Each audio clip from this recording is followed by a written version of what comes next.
The Torah uses a very interesting word to describe how the Jews left Egypt. Chamushim. The commentators debate, what does that word mean? Some say it means that they left armed. They went and took weapons from the Egyptians before they left. But then there's a debate among the commentators that say it means armed as to why they took those weapons. One commentator says they took the weapons because they didn't yet fully believe in God. Yes, God had brought the 10 plagues, and he had defeated the Egyptians. But maybe out in the wilderness, we're going to face a bigger, badder enemy. We better take some weapons along.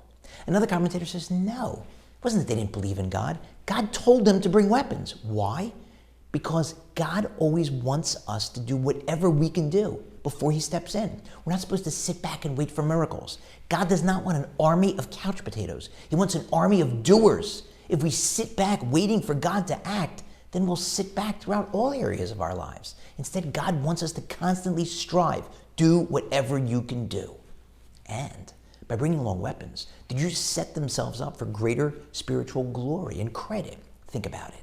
If you're unarmed and God saves you, it's pretty easy to believe in God at that point. Obviously, that was God. But if you're in a more conventional war, and you have weapons, and they have weapons, and you win, you might start to say, see how I took that guy out from 200 yards away? I'm a pretty good shot. It was me. It was us. I'm sure God might have helped out if we had needed him, but we didn't need him. It was all us. But if instead, after a war like that, you say, yes, we had weapons, but for crying out loud, there is no way that we possibly could have beaten them with our weapons. Obviously, God was fighting on our side. Now you're going to get more credit for believing in God.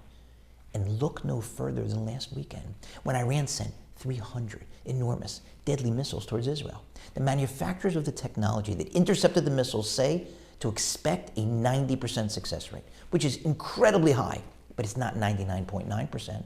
Even doing the most basic math suggests that 30 out of those 300 missiles should have fallen and inflicted widespread death and destruction, but they didn't.